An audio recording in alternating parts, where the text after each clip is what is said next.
Hello dear students, आज हम लोग क्लास 10th का सेकंड चैप्टर पढ़ेंगे। और इसके पूर्व हमने फर्स्ट चैप्टर आपको बताया और आप लोगों ने देखा भी।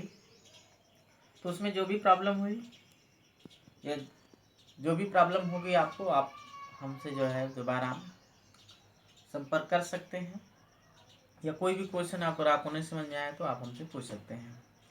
तो आज हम लोग सेकंड पार्ट चैप्टर सेकंड की बात करेंगे, जिसका नाम है अम्ल, क्षार तथा लवण। तो अम्ल, क्षार तथा लवण, इस शब्द से हम लोग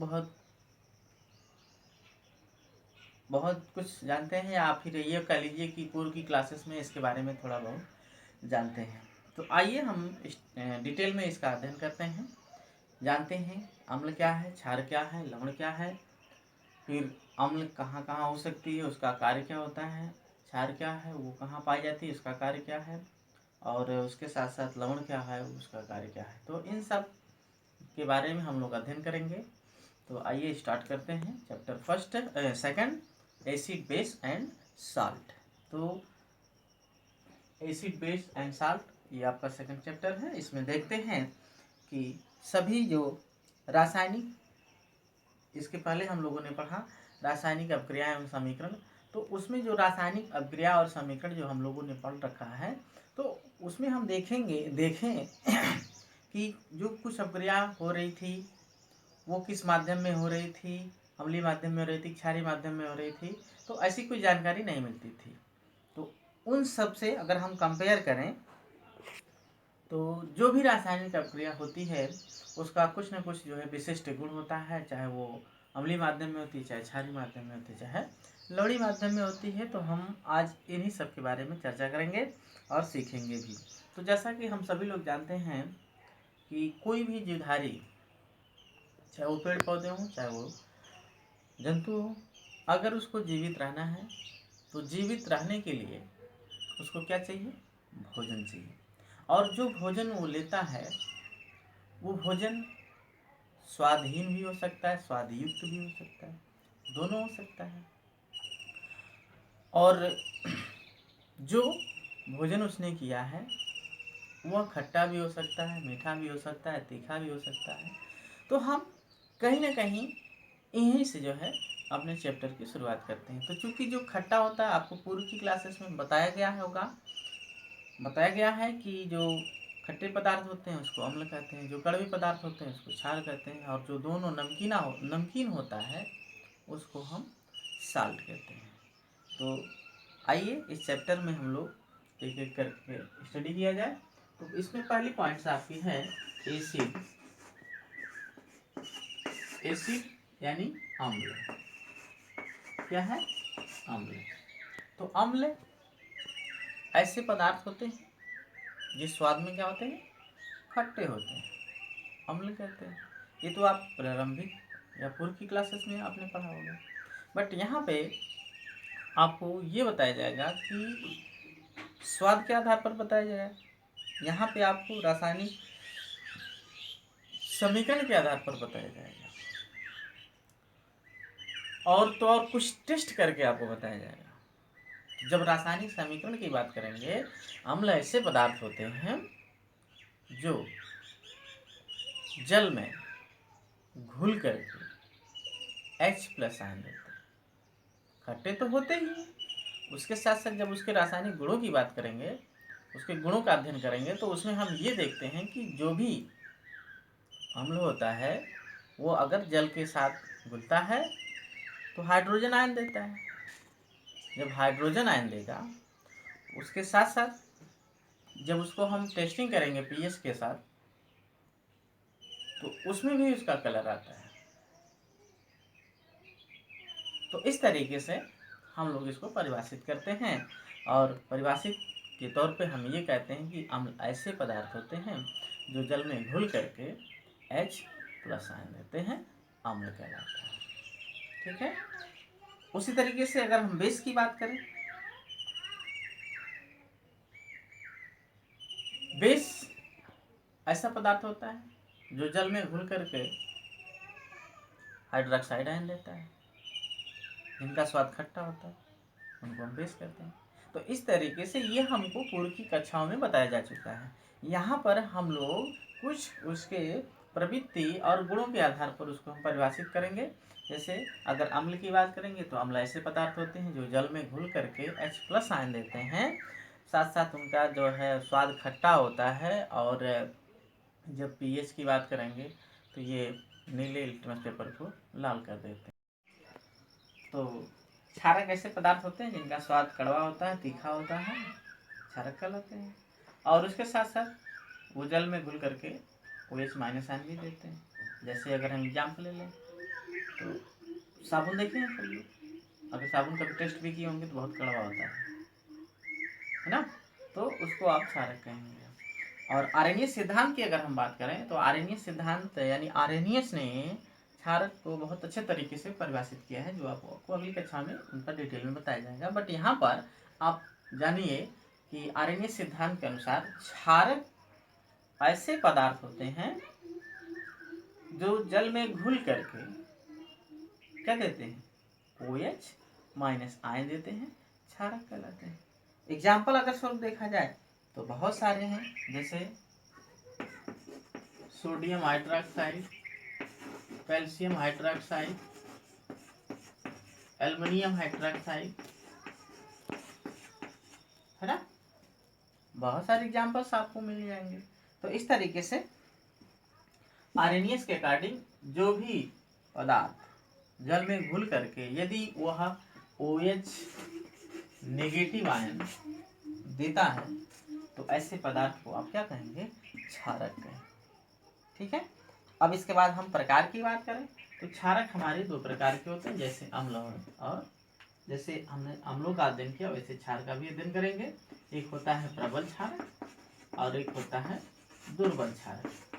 तो प्रबल क्षारक ऐसे क्षारक होते हैं जो जल में पूर्णतः वियोजित हो जाते हैं, टूट जाते हैं, घुल जाते हैं और घुल करके OH- आयन देते हैं, उनको हम प्रबल क्षारक कहते हैं। जैसे में एग्जाम्पल में देखा जाए पोटेशियम हाइड्रोक्साइड AOH, दूसरा एग्जाम्पल देखें सोडियम हाइड्रोक्साइड NaOH और तीसरा एग्जाम्पल देखें बेरियम हाइड्रोक्साइड।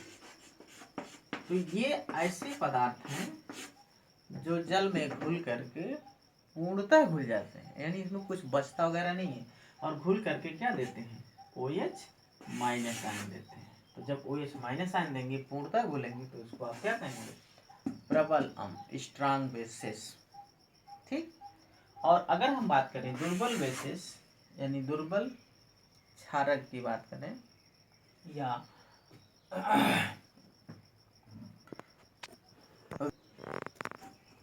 वीक बेसिस यानी दुर्बल क्षारक, ऐसे पदार्थ या ऐसे क्षारक जो जल में आंशिक रूप से घुलते हैं, यानी पूर्णतः नहीं घुलते, कुछ न कुछ क्या होता है, बचा रहता है, कुछ न कुछ बचा रहता है। ठीक। तो हमने आपको बताया कि क्षारक के प्रकार में क्षारक दो प्रकार के होते हैं, प्रबल और दुर्बल। तो प्रबल में बताया कि जो पूर्णतः जल में घुल करके OH- से देता है उसको हम प्रबल कहेंगे, और जो जल में घुल करके आंशिक रूप से घुलता है उसको दुर्बल कहेंगे। तो इसमें हमने एक एग्जाम्पल लिखा है AlOH का थ्राइस। तो AlOH का थ्राइस ये आपका किस में आएगा, दुर्बल अम्ल में आएगा। एल्युमिनियम हाइड्रोक्साइड ये आपका दुर्बल अम्ल है और ये दुर्बल क्षारक है, सॉरी। और उसके साथ साथ दूसरा एग्जांपल देखें तो अमोनियम हाइड्रोक्साइड, कौन सा, अमोनियम हाइड्रोक्साइड, ये भी आपका क्या है, दुर्बल क्षारक है। तो इस तरीके से हम लोग जो है अम्ल और क्षारक को डिवाइड करते हैं। और इसी में एक टॉपिक और है, क्षारक की अम्लीयता, अम्ल की क्षारकता। ये भी कभी कभी क्वेश्चन पूछा जाता है कि क्षारक की अम्लीयता कितनी है या अम्ल की क्षारकता कितनी है। तो ऐसे करके जब आप उच्च कक्षाओं में जाएंगे तो वहाँ पर हो सकता है कि प्रश्न में क्षारकता और अम्लता आपसे पूछा जा सके। तो उसको जानने के लिए आपको ये देखना है कि जो अम्ल है या जो क्षार है उसमें हाइड्रोजन आए। अगर अम्ल है तो अम्ल में आपका जो है जैसे HCl लिखा, H2SO4 लिखा, HNO3 लिखा ना, तो इसमें आप देखेंगे कि हाइड्रोजन कितना विस्थापित होता है। नंबर ऑफ हाइड्रोजन यही डिसाइड करेंगे कि उसकी अम्लता या क्षारकता कितनी है, और OH की संख्या जो रहेगी वो बताएगी कि उसकी अम्लता कितना। उल्टा होता है, अम्ल की क्षारकता, क्षारक की अम्लता। ठीक है, तो जब भी आप अम्ल की क्षारकता की बात करेंगे तो इसमें हाइड्रोजन की संख्या 1 और इसमें हाइड्रोजन की संख्या 2, यानी जो यहाँ से डिसोसिएट होगा, जो अलग होगा, उसको आप बताएंगे ये 1 हो जाएगा। तो ऐसे ही क्षारक की बात करेंगे तो क्षारक में ये देखिए डिसोसिएट हो सकता है, ये भी हो सकता है, ये भी हो सकता है, ये भी हो सकता है ना। तो यहाँ पे NaOH की क्षारकता 1 होगी, बेरियम हाइड्रोक्साइड की क्षारकता 2 होगी, एल्युमिनियम हाइड्रोक्साइड की क्षारकता 3 होगी, HCl की अम्लता जो ये HCl अम्ल है तो इसकी क्षारकता 1 होगी, H2SO4 अम्ल है तो इसकी क्षारकता 2 होगी, है ना। तो इसमें आप अम्लता देखेंगे, किसमें, क्षारक में अम्लता देखेंगे और अम्ल में क्षारकता देखेंगे। क्लियर, ठीक है। और इसके बाद अगर हम क्षार की बात करें तो क्षार ऐसे पदार्थ होते हैं जिनका स्वाद कड़वा होता है और उसके साथ साथ वो जल में घुल करके OH- आयन देते हैं, क्षार कहलाते हैं। तो ये कुछ सामान्य सी जानकारी होती है। और जो टेस्टिंग की बात करें तो जब टेस्टिंग करते हैं बेस का तो वो लाल लिटमस पेपर को नीला कर देती है। तो इस तरीके से ये अम्ल और क्षार हो जाता है। ठीक, की बात करें, अम्ल को परिभाषित करने के लिए आर्रेनियस सिद्धांत पढ़ते हैं। आर्रेनियस ने अम्ल को परिभाषित किया और बताया कि अम्ल ऐसे पदार्थ होते हैं जो जल में घुल करके H+ आयन देते हैं, इसके अलावा वो कुछ भी नहीं देते हैं। ऐसे पदार्थों को हम क्या कहते हैं, अम्ल कहते हैं। जैसे में जो भी खट्टे पदार्थ हैं सारे के सारे अम्ल होते हैं, चाहे वो सिरका ले लीजिए, चाहे नींबू ले लीजिए, संतरा ले लीजिए, इमली ले लीजिए, सिट्रिक अम्ल ले लीजिए, ये सब के सब क्या हैं, अम्ल होते हैं। एक बार पुनः परिभाषा, अम्ल ऐसे पदार्थ होते हैं जो जल में घुल करके केवल H+ आयन देते हैं, अम्ल कहलाते हैं। ठीक है, अब इसके बाद हम बात करें अम्लों के प्रकार में। तो अम्ल के प्रकार में देखा जाए, अम्ल 2 प्रकार के होते हैं, एक प्रबल अम्ल होगा और एक दुर्बल अम्ल होगा। तो प्रबल अम्ल की अगर हम बात करें, प्रबल अम्ल जो जल में घुल करके पूर्णतः आयनित हो जाती है, जो जल में घुल करके पूर्णतः आयनित हो जाए और प्रबल पूर्णतः आयनित हो जाए तो उसे हम प्रबल अम्ल कहते हैं। और जो जल में घुलकर पूर्णतः आयनित नहीं होती है उसको, यानी आंशिक रूप से आयनित होती है, उसको हम दुर्बल अम्ल कहते हैं। तो अगर हम बात करें प्रबल अम्ल की, तो प्रबल अम्ल में H2SO4 है, HCl है, नाइट्रिक अम्ल है। तो यानी ऐसी अम्ल जो जल में घुल करके जो जल में पूर्णतः घुल जाती है उसको हम अम्ल कहते हैं। कौन सी, प्रबल अम्ल। इसमें एग्जाम्पल के रूप में H2SO4, सल्फ्यूरिक अम्ल, HCl और HNO3 नाइट्रिक अम्ल। तो ये आपका पूर्णतः जल में घुल करके आयनित हो जाती है, तो इसको आप कहेंगे प्रबल अम्ल। और दुर्बल अम्ल की बात करें, यानी वह अम्ल जो आंशिक रूप से वियोजित होती है उसको आप कहेंगे दुर्बल अम्ल। एग्जाम्पल स्वरूप इसमें ले लीजिए हाइड्रोजन साइनाइड। कौन कौन सी, HCl होगी, हाइड्रोजन साइनाइड होगी, एसिटिक एसिड होगी CH3COOH, और उसके साथ साथ फार्मिक अम्ल भी हो सकती है HCOOH। तो ये आपका जल में आंशिक रूप से घुलती हैं, जिसके कारण इसको हम जो है दुर्बल अम्ल कहेंगे। Okay, clear. अब हम बात करेंगे अम्ल के गुण, प्रॉपर्टीज ऑफ एसिड, अम्ल के गुण। अम्ल के गुण की अगर हम बात करें तो आप जानते हैं कि जो भी खट्टे पदार्थ होते हैं उसको हम क्या कहते हैं, अम्ल कहते हैं। तो पहला पॉइंट आपका यहीं से बन जाता है कि अम्ल का गुण क्या होता है, खट्टा होता है।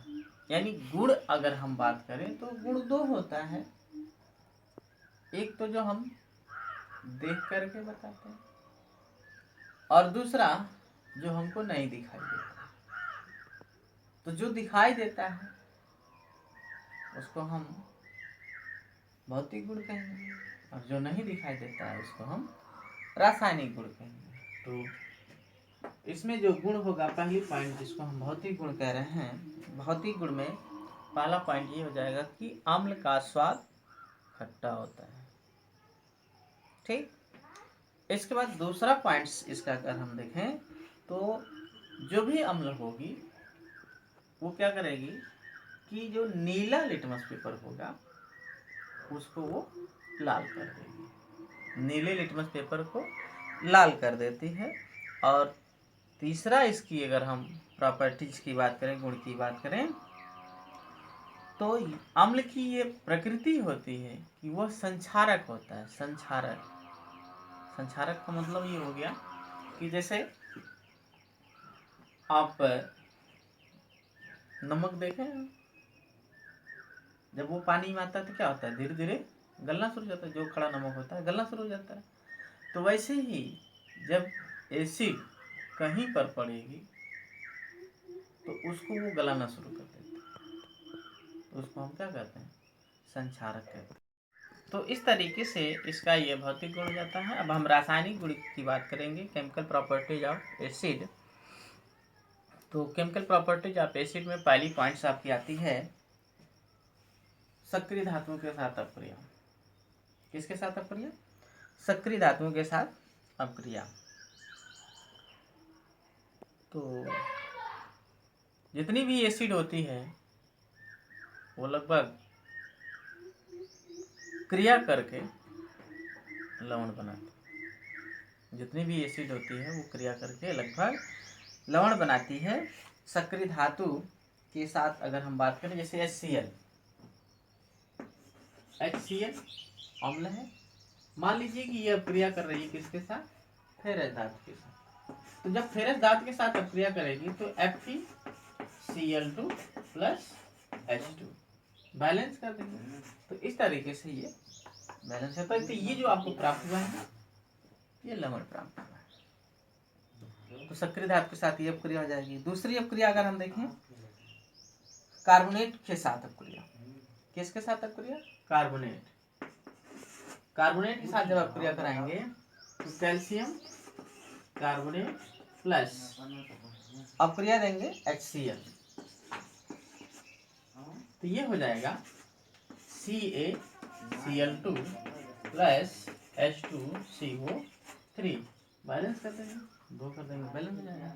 तो इस तरीके से यहाँ पर भी आपको क्या प्राप्त हुआ, लवण ही प्राप्त हुआ, कैल्शियम क्लोराइड और हाइड्रोजन कार्बोनेट। ठीक है। अब इसके बाद अगली धातु के साथ अपक्रिया देखें तो मान लीजिए हमने ले लिया कैल्शियम ऑक्साइड ले लिया या मैग्नीशियम ऑक्साइड ले लिया। इसकी अपक्रिया किसके साथ करा रहे हैं, HCl के साथ। HCl का आपका अम्ल है, तो ये हो जाएगा CaCl2 प्लस H2O, यानी कैल्शियम क्लोराइड बैलेंस कर देंगे, 2 कर देंगे, 2 हाइड्रोजन 2 हाइड्रोजन 2 क्लोरीन 2 क्लोरीन हो जाएगा। तो इस तरीके से ये बैलेंस हो जाता है और यहाँ पर भी आपको क्या प्राप्त हुआ, लवण ही प्राप्त हुआ। ठीक है, तो ये अम्ल की रासायनिक अपक्रिया हो गई।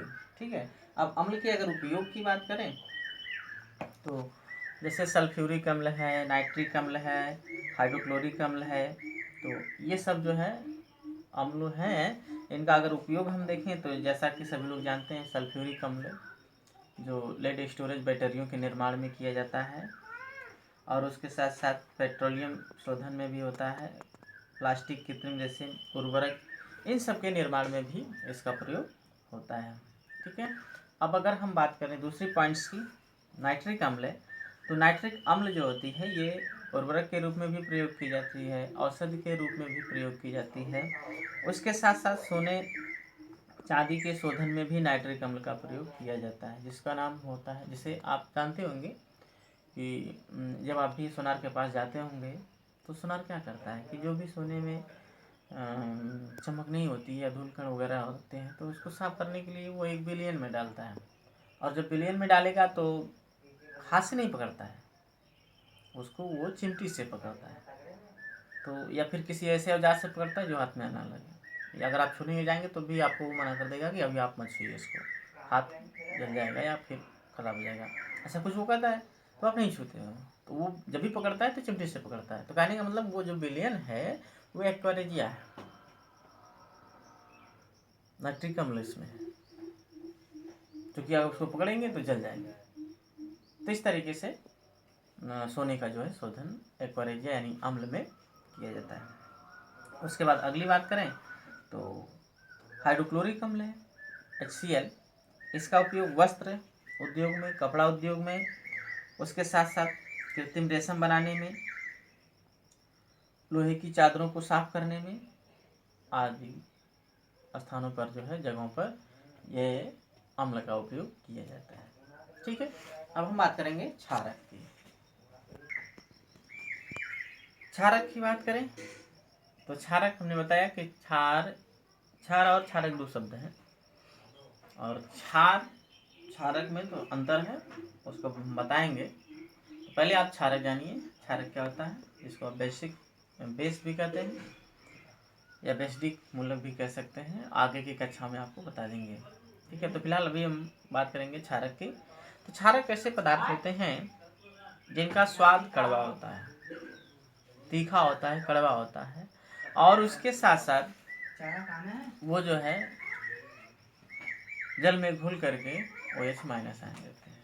तो बात करें हम परिभाषा की क्षारक की, तो क्षारक ऐसे पदार्थ होते हैं जिनका स्वाद कड़वा होता है, तीखा होता है, क्षारक कहलाते हैं।